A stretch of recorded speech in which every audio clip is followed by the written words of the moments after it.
Assalamualaikum warahmatullahi wabarakatuh. Alhamdulillahirabbil alamin wa bihi nasta'inu ala umurid dunya waddin.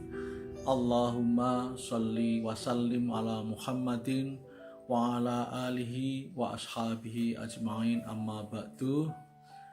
Saudara-saudaraku, majelis taklim embun pagi 1, 2, 3, 4, dan 5 yang dirahmati Allah. Alhamdulillah, pada kali ini bertemu lagi kita walaupun via media ini. Mudah-mudahan silaturahim kita tetap jalan, hati kita tetap tersambung.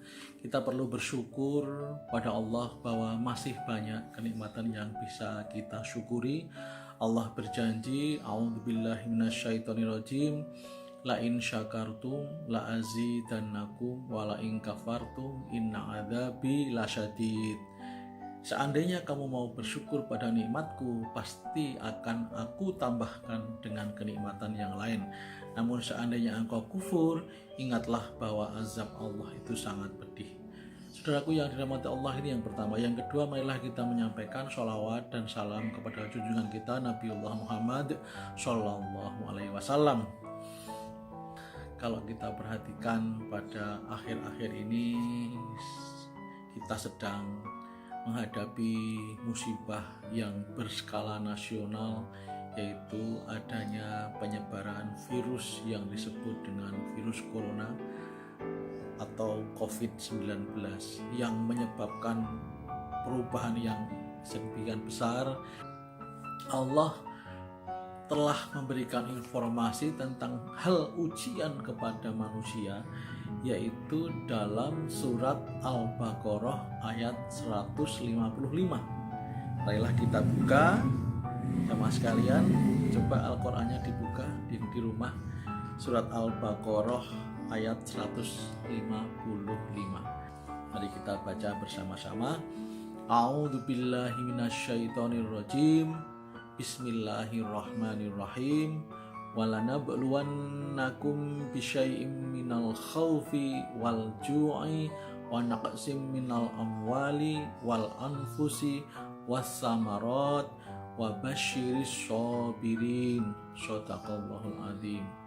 Yang artinya, sungguh kami Allah akan menguji kalian semua dengan ketakutan, dengan kelaparan, dengan kekurangan harta, kekurangan diri, kesehatan, dan kekurangan buah-buahan, yaitu hasil bumi, dan berbahagialah bagi orang yang bersabar. Dalam surat Al-Baqarah ayat 155 ini, Allah sudah memberitakan kepada kita hal bahwa manusia itu pasti akan diuji, siapapun dia, dari kalangan manapun, dari kelas apapun, bahwa manusia itu pasti akan diuji. Jadi kalau kita itu diuji, jangan kaget. Kenapa kok saya diuji? Kenapa kok saya yang kena?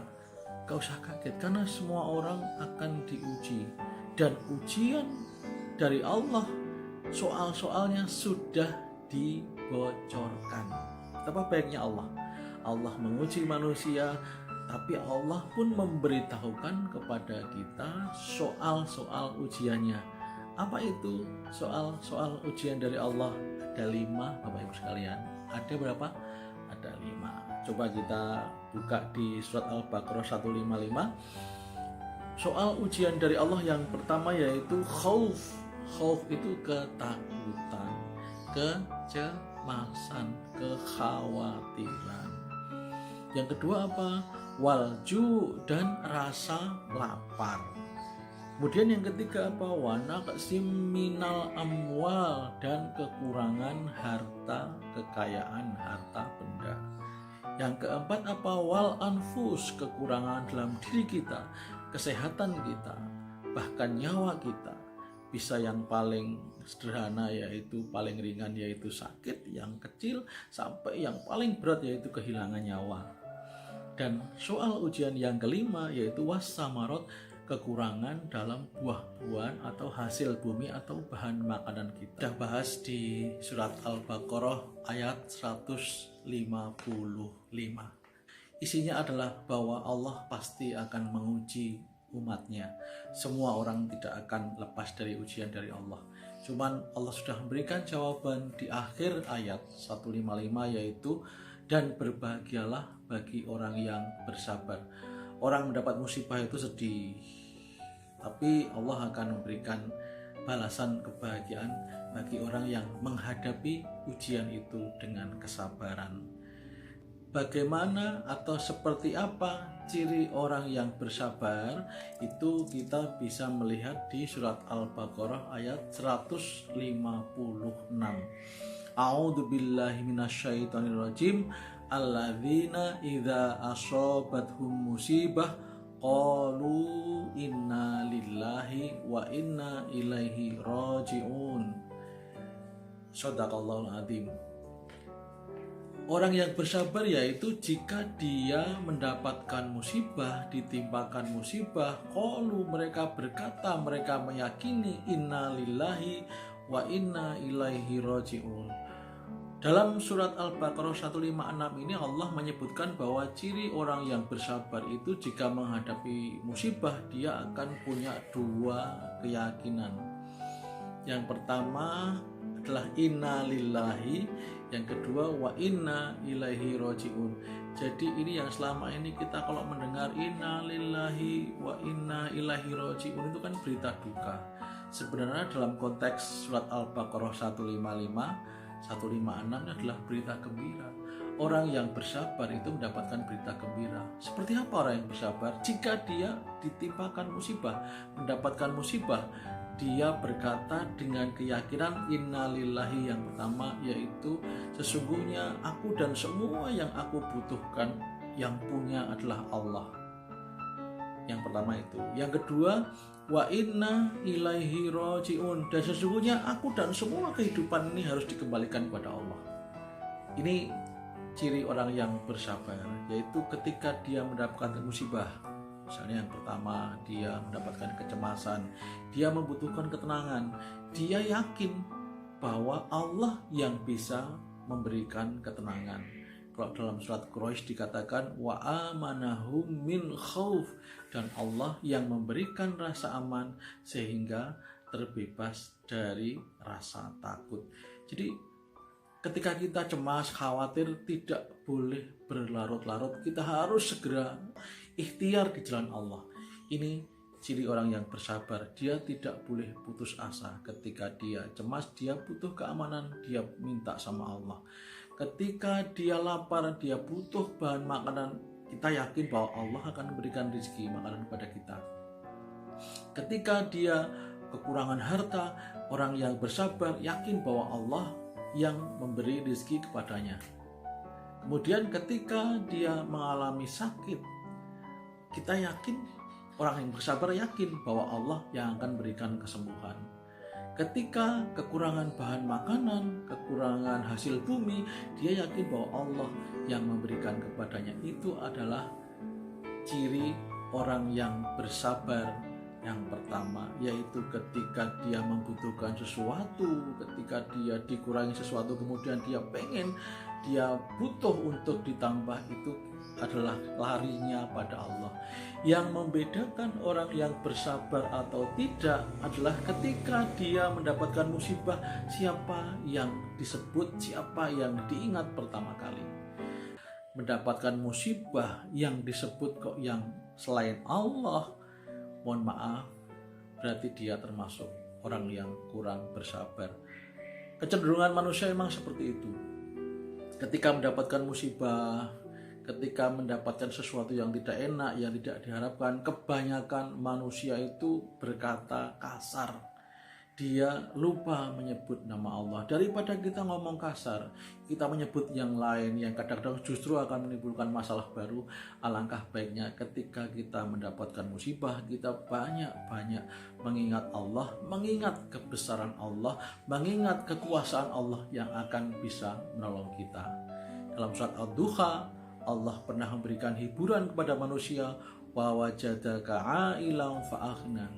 Ketika kamu kekurangan, maka Allah lah yang akan bertanggung jawab memberi kecukupan. Ini adalah sifat orang sabar yang pertama. Apakah dalam musibah ini kita lebih mendekat pada Allah ataukah justru menjauh? Kalau kita lebih mendekat pada Allah, kita menyebut nama Allah, kita mengingat Allah, yakin pada kekuasaan Allah, yakin kepada kemahabaikan Allah kepada kita, itulah orang yang bersabar dan dia akan diberikan pertolongan oleh Allah. Ini yang pertama. Mari kita cek dalam diri kita, dalam sehari-hari kita. Mari kita jujur dalam kehidupan sehari-hari. Ketika kita mendapatkan musibah, siapa yang pertama kali kita sebut? Siapa yang pertama kali kita ingat? Siapa yang pertama kali kita minta? Itulah yang membedakan orang yang bersabar dan orang yang tidak bersabar. Yang kedua, orang yang bersabar adalah wa inna ilaihi raji'un, dan sesungguhnya kita dan semua yang kita miliki itu pada saatnya harus dikembalikan kepada Allah. Misalnya ketika kita mempunyai harta, pada saatnya kita harus bayar zakat, harus sedekah, harus berinfak. Orang yang bersabar pasti dia akan memberikan. Karena apa? Pada saatnya memang itu bukan hak kita lagi. Dalam harta kita, dalam kenikmatan kita, ada jatah untuk orang lain. Allah mengingatkan wa mimma razaqnahum yunfikun, dan dari sebagian yang kami rezekikan kepada mereka, ada mereka harus berinfak, memberikan kepada orang lain. Ada titipan untuk pihak lain dalam kenikmatan kita. Kalau itu semua kita konsumsi, semua kita ambil, berarti kita mengkonsumsi jatah orang lain. Inilah yang berarti kita tidak sabar. Karena apa? Semua kenikmatan kita ambil, kita rampas, bahkan kita nikmati sendiri. Itu adalah orang yang bersabar. Orang yang bersabar pasti akan memberikan sebagian kenikmatan rezeki kepada orang lain. Termasuk yang sangat berat, yaitu masalah nyawa, masalah apapun. Ketika memang Allah sudah menghendaki itu bukan milik kita, ya sudah kita ikhlaskan. Ini ciri sabar yang kedua. Jemaah yang dirahmati Allah, yang kedua itu memang sepertinya lebih berat. Kalau yang pertama, sabar itu kita diminta berharap, kita diminta bermohon kepada Allah setiap kita merasa ada sesuatu yang kurang. Tadi misalnya ujian kita kecemasan, kita mesti butuh yang namanya rasa aman. Kita minta sama Allah. Ketika orang mendapatkan rasa lapar, dia butuh bahan makanan, kita diminta untuk bermohon, berdoa pada Allah. Ketika kita kekurangan harta, padahal kita mempunyai kebutuhan harus dengan harta, kita diharapkan, diperintahkan untuk minta kepada Allah. Ketika kita sakit, kita minta pada Allah diberi kesembuhan. Ketika kita kekurangan bahan makanan, kita minta pada Allah. Sabar yang pertama relatif lebih mudah, walaupun tidak selalu orang bisa. Tapi sabar yang kedua ini yang lebih berat, yaitu kita memberikan sesuatu di jalan Allah yang padahal kita merasa miliki, seolah-olah itu milik kita. Ingat bahwa rezeki di dunia ini bukan hak mutlak milik kita. Ini adalah hak pakai oleh Allah. Kita diberi hak pakai, hak memanfaatkan, bukan hak memiliki.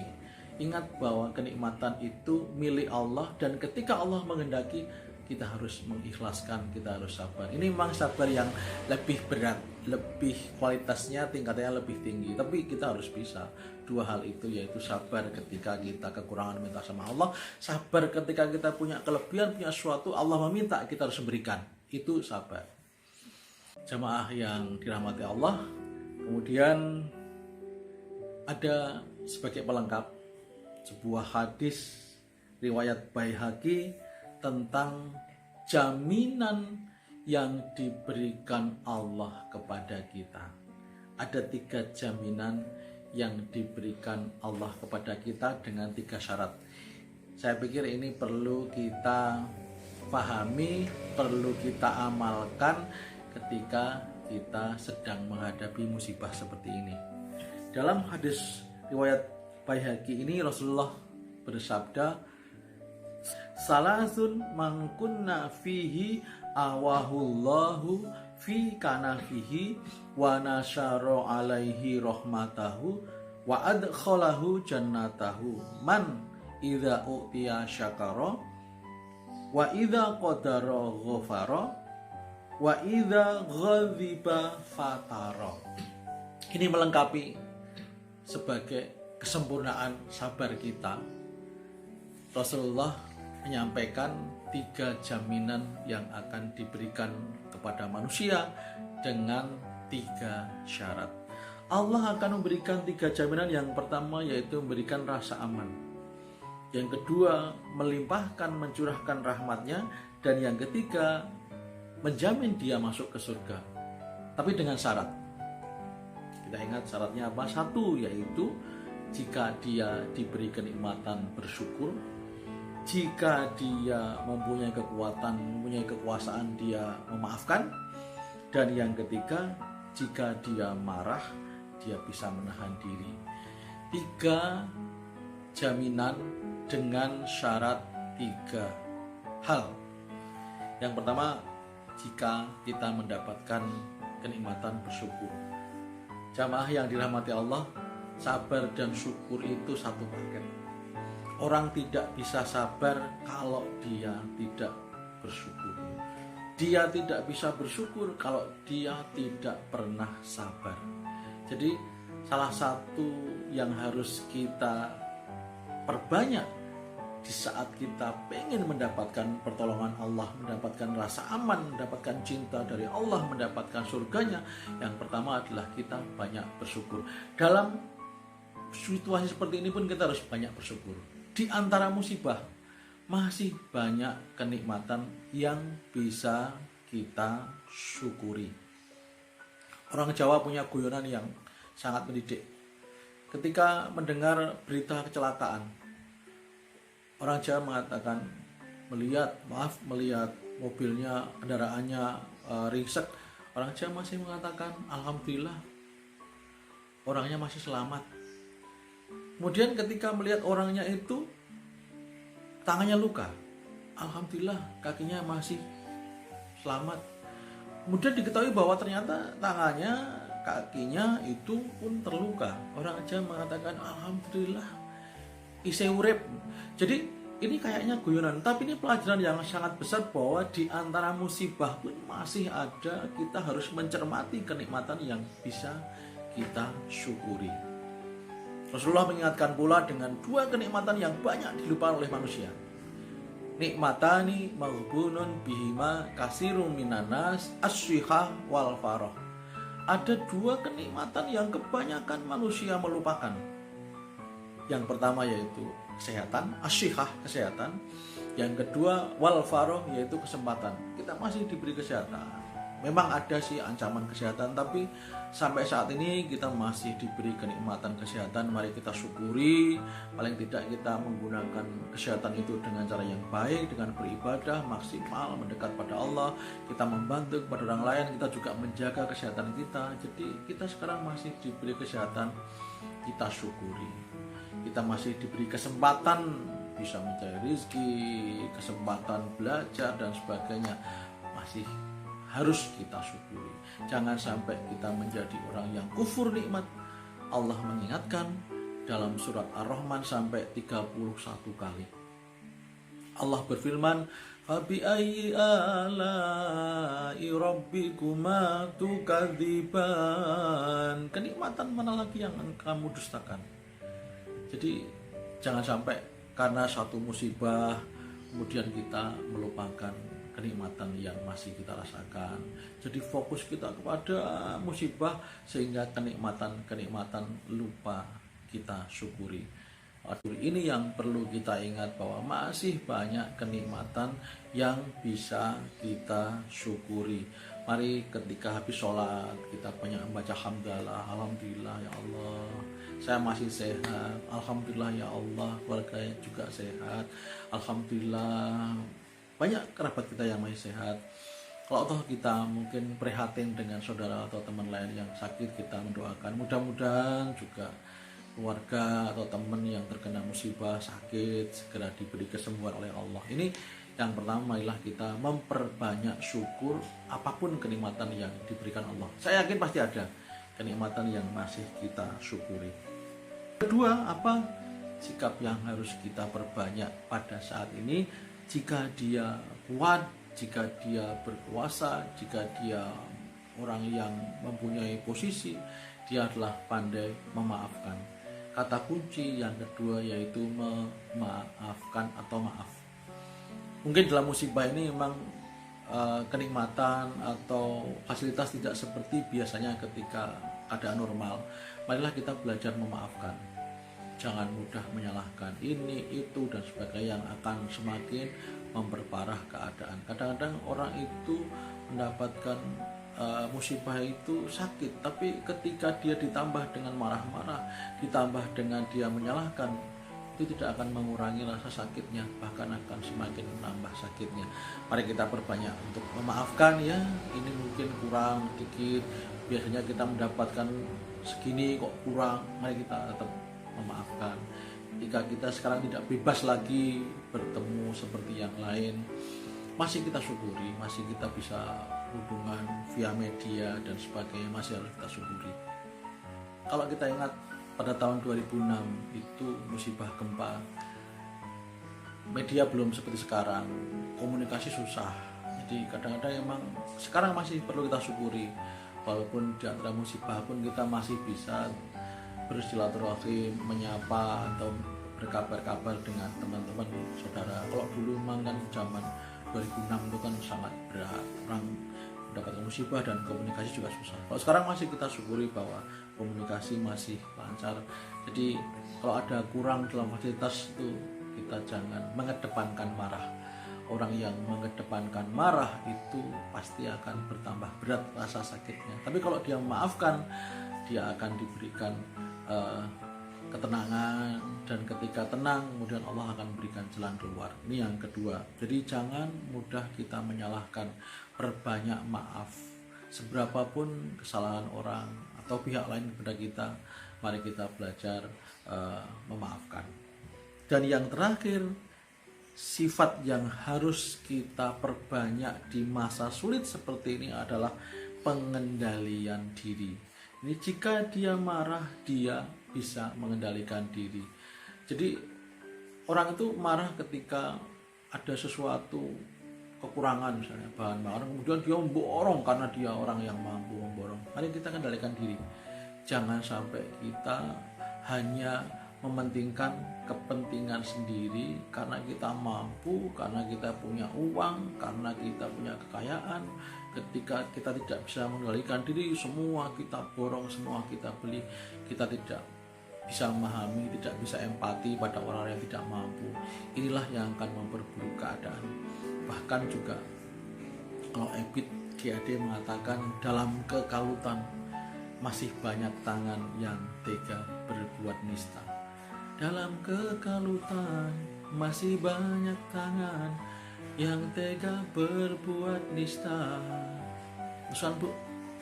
Oh, jadi justru kita harus bisa mengendalikan diri, lebih bisa mengendalikan diri dalam keadaan sulit seperti ini. Pengendalian diri kita harus kita perbaiki dengan baik, dengan latihan, dengan membiasakan untuk tidak mengedepankan marah. Salah satu cara kita menahan diri adalah mengendalikan lisan. Jangan mudah komentar, jangan mudah ngomong yang apalagi kita tidak tahu. Kalau kita tidak tahu pasti dan kita tidak yakin bahwa apa yang kita omongkan tidak manfaat atau tidak, gak usah ngomong. Mendingan kita diam.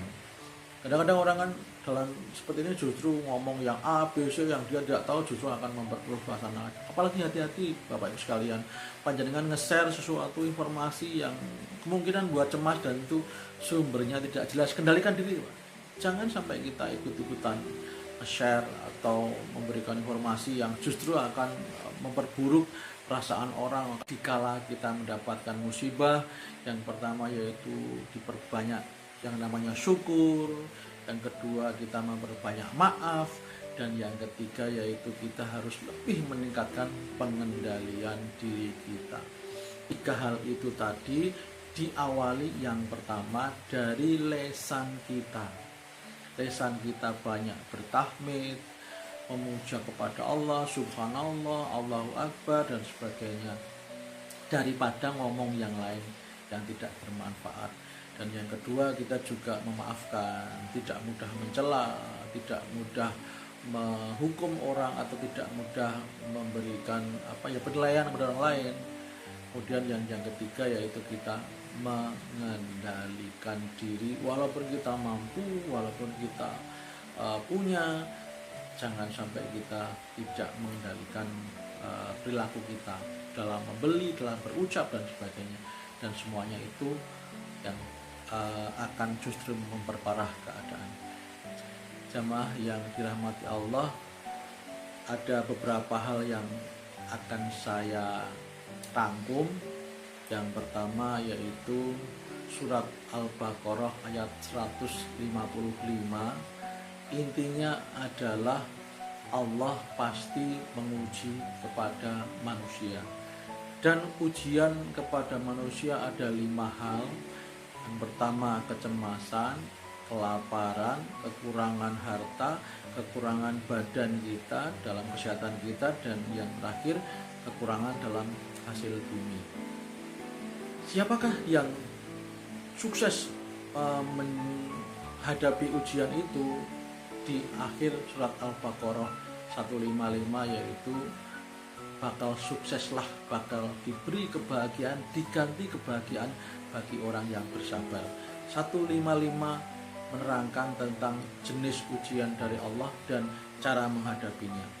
156 Al-Baqarah yaitu orang yang bersabar itu punya keyakinan innalillahi wa inna ilaihi rajiun.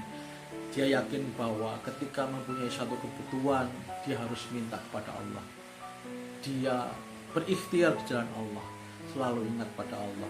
Dan orang yang bersabar yang kedua, ketika dia diberi kemampuan, diberi kelebihan, dia tidak akan enggan untuk memberikan di jalan Allah. Dan apa yang kita miliki pun di saat Allah menghendaki itu sudah bukan hak kita lagi, kita harus mengikhlaskan. Itu Al-Baqarah 155 dan 156. Satu lagi saya menambahkan yaitu hadis dari riwayat Baihaqi, 3 jaminan dari Allah yaitu rasa aman, kemudian dirahmati oleh Allah, dan yang ketiga yaitu diberikan jaminan surga bagi orang yang banyak bersyukur, bagi orang yang pandai memaafkan, dan bagi orang yang pandai mengendalikan diri. Mudah-mudahan satu waktu kita bisa bertemu langsung dan kita berdoa musibah ini segera akan berlalu, kita bisa muwajahah langsung, bersilaturahim langsung, kita semua sehat, manfaat. Mari kita berdoa, Allahumma inna nas'alukal afiyah. Ya Allah, mudah-mudahan kita semua diberi kesehatan. Banyak kekurangannya mohon maaf. Untuk Majelis Taklim Bun Pagi 1, 2, 3, 4, dan 5, semoga kita semua dilindungi oleh Allah dan diberikan kesabaran. Assalamualaikum warahmatullahi wabarakatuh.